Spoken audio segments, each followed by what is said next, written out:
Good morning, people. One of the things that has always interested me about this seafaring lifestyle is this. Certainly there are many people, and myself included, when they first get involved in any kind of meaningful boating, let's say sailboat cruising, that have a certain kind of fear of seasickness. And I'm, again, no exception to that. I used to be very, very vulnerable to seasickness, being just very sensitive to stuff like that. I used to get seasick, in fact, walking on a dock. I probably still am sensitive like that, but not anywhere near as much. And in fact, really what happens isn't that impulse has been deadened, but it passes, and I adapt to it much quicker than I used to. What might have taken days to get over with then really takes minutes now, so it's not problematic. But seasickness is a real thing, and it does give people anxiety. It's difficult, for sure, and it's no fun. But I've come to see seasickness as a part of a larger phenomenon that I kind of call city sickness, which is really what happens to you if you come from a very noisy environment that is highly focused on that which we might call, the immediate and the egotistical, perhaps mostly involving the cognitive, perhaps mostly involving what passes as rational, I guess. Inside your head, for sure. And just because of circumstances and environment, you are forced to open the full array of your sensory apparati to be subject to inputs that normally in your day and life you would be able to comfortably ignore. In essence, that is what happens to you with seasickness. It's just that you're being subjected to a level of stimulus of motion that is way beyond what your natural ability is able to constructively tolerate. But I would say the same thing applies hugely to your hearing, to your seeing, to being forced to just simply sit quietly and watch the world go by. I find that there are many, many people who are as sickened by just simply having to sit alone with the sole company of the environment they habit. Like, that can be as terrifying and anxiety inducing as being in a storm at sea. There's something that we can really learn from that. It's gotten to the point now where I literally, when I take people sailing, expect this. I expect them to get nauseated, and I expect them to get terrified. And even if the weather is flat calm and it's absolutely, completely nice, I expect them to get very anxious and restless and uncomfortable because of city sickness. Most people have spent so little time just simply sitting in the company of the world that they live within that they cannot tolerate it. It's too much stimulation. And without a avenue by which they can retreat into the comfortable little prison of the egotistic mind, it really takes a few days, for sure, for them to make peace with the reality of having to live with their eyes wide open. A lot of people find it very unpleasant. And of course, the same thing applies on return to harbor.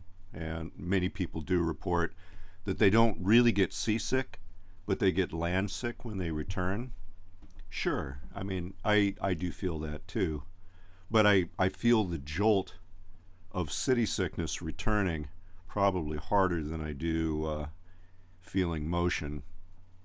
I'm simply, my body has adapted to be able to move between that environment of a lot of physical motion and the lack of it quite quickly. So I'm not bothered by that. I have the ability somehow now evolved to be able to have a foot in both of those worlds quite quickly and comfortably. But certainly city sickness is tough.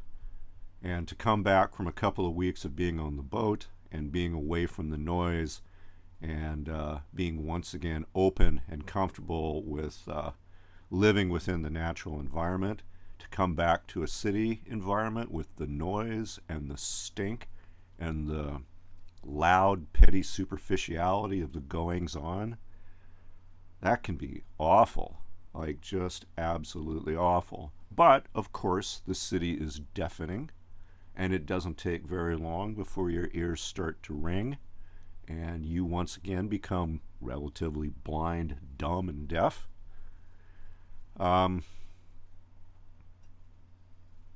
It's necessary, I guess, to be that way, to exist in traffic. It's just that I have, through this lifestyle, understood that one has to walk almost with two staffs in life.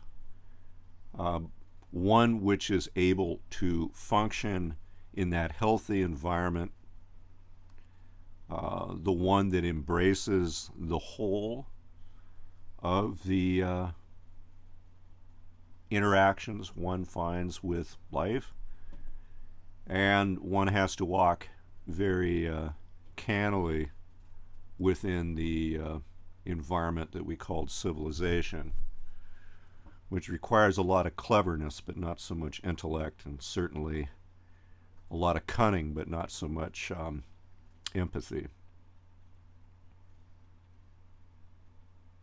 So I don't really see a functional way of integrating those two things. In fact, I'm not a Freudian. I'm not sure that those two things can co-function very well. But I do believe that an individual can become skillful in navigating both environments if they're fully aware of what is necessary to navigate in each or other environment.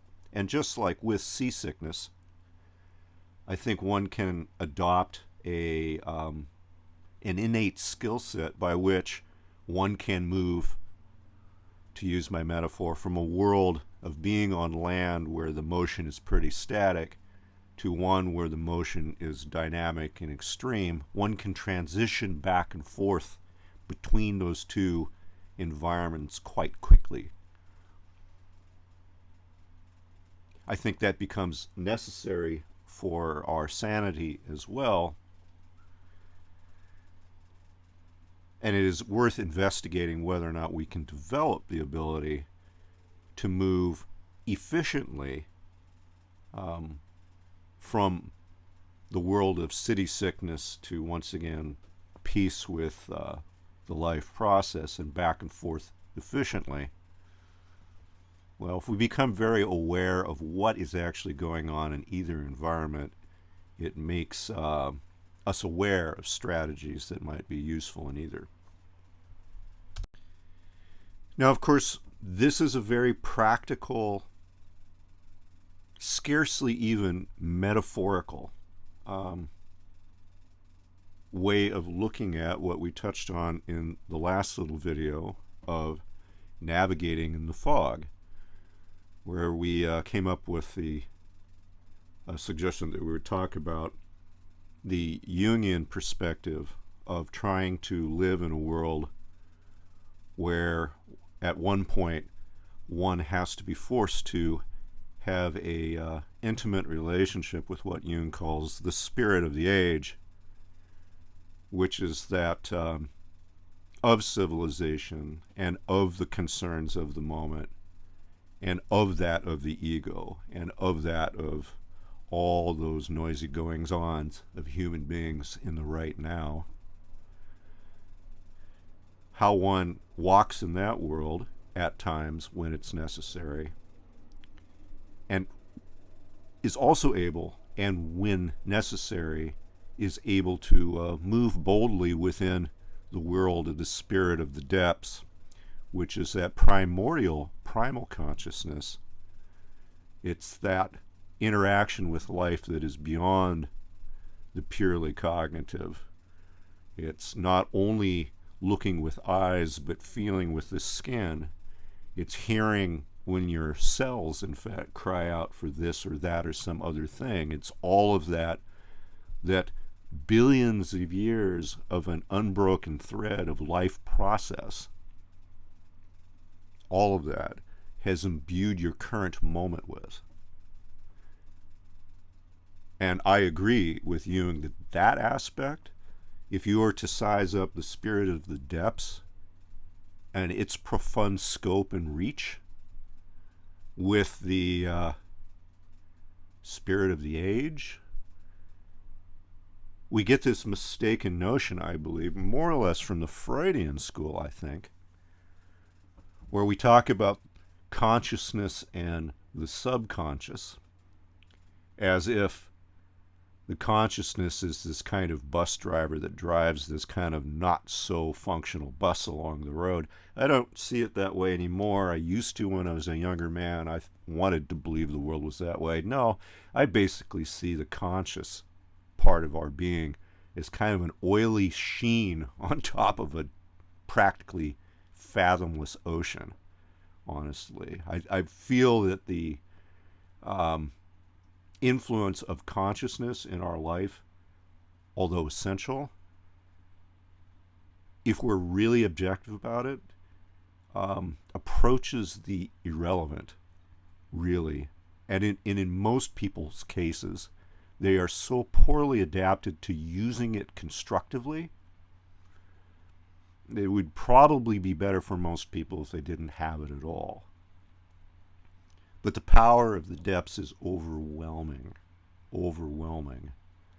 It doesn't surprise me that in this incredibly egotistical age that we inhabit, that oily sheen that we call consciousness and its hubris has made every effort whatsoever to elevate itself to a position of ultimate authority, doing everything it possibly can to shut out the message of the depths.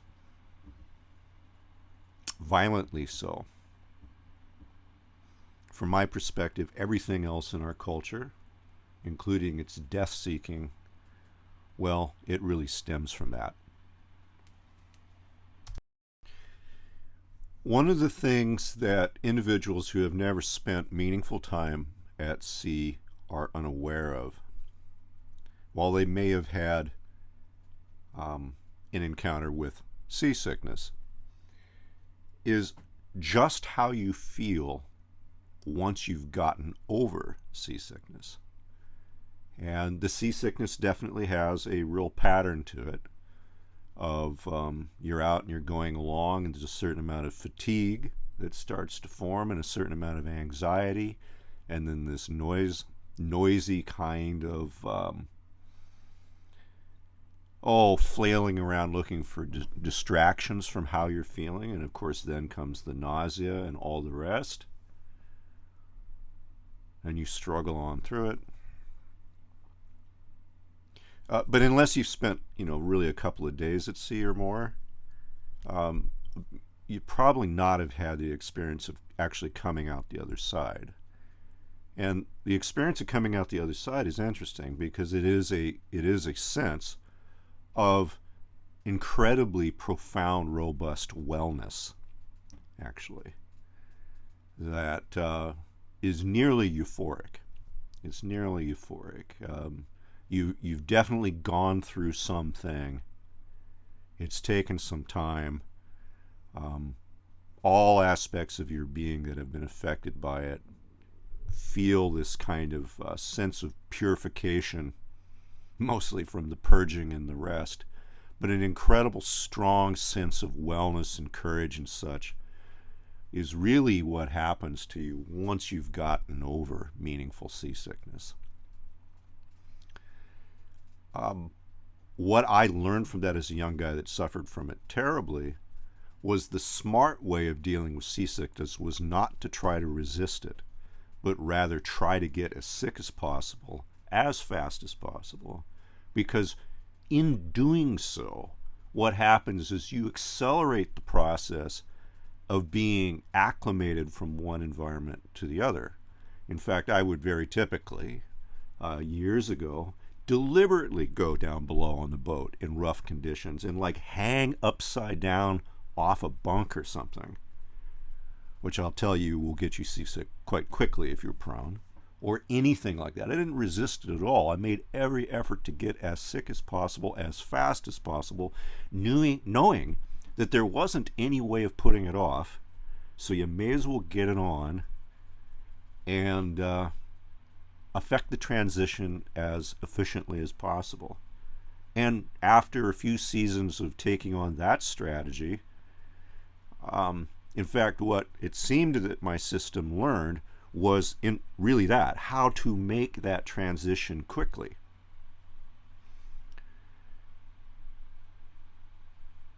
I think there's a lot that could be learned from that expression of transitioning from one environment to the other that applies to what we are calling here city sickness, or living in a realm where the spirit of the age dominates, as opposed to one where the spirit of the depths should be speaking primarily. What we can learn is we know that the transition will be difficult. We know that it will be uncomfortable. It's likely to come to us with a certain amount of purging. If we retain contact with the environment where the depths dominates, it is inevitable that it will conquer us. So whatever we can do to embrace the necessary transition from our previous environment to the one in which we now inhabit, well, it seems to me that that's the intelligent way of thinking about how to move as efficiently as possible between these two worlds that we are, if we are healthy and sane at least, forced to interact with. So if you feel a certain kind of calling to reconcile your relationship with the spirit of the depths, and calling is the word because it's a terrifying thing. It's not something that you would do unless you were compelled. Just as in the same manner, if you felt compelled, like I have been, to have a relationship with this aquatic world, it's, again, not so much a choice nor even a desire, but a compulsion, a need, an itch that has to get scratched. I think the best advice is go whole hog. Really embrace the transition. Know that it's going to be uncomfortable. The mistake that I think a lot of people will make with either seasickness, city sickness, or trying to form a relationship with this primordial spirit of the depths is to go halfway, to just dip your toes in the water,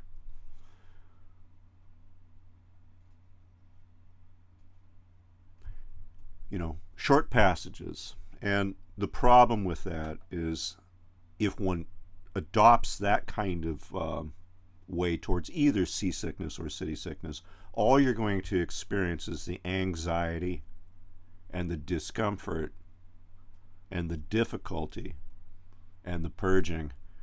But if you don't stick with it long enough, you never come out the other side and get the empowerment that building that relationship involves, right? And that means really strategically, whether you are trying to build a relationship with your body's ability to adapt to motion or feel the subtleties of changes in weather or what have you, you want to make sure that you dive in deep and you hang off that bunk upside down and you get the transition experience on as quickly as possible. There isn't any other way. Yeah, and it's going to really suck for a while. That's just part of it. That's the price of entry. Over time, the transition happens more quickly. That's where the skill comes in. Anyway, a little bit of a very not very metaphorical explanation of how I feel. Uh, Many of us could make good strides to forming a more healthy relationship with life, I think. Uh, I don't have too much more time to put into it today. My dad's come to visit, and I got to kind of clean the boat up and get some things ready. But hopefully that's something to relatively contemplate. Again, not metaphorical stuff, not even metaphysical stuff. This is all really real stuff.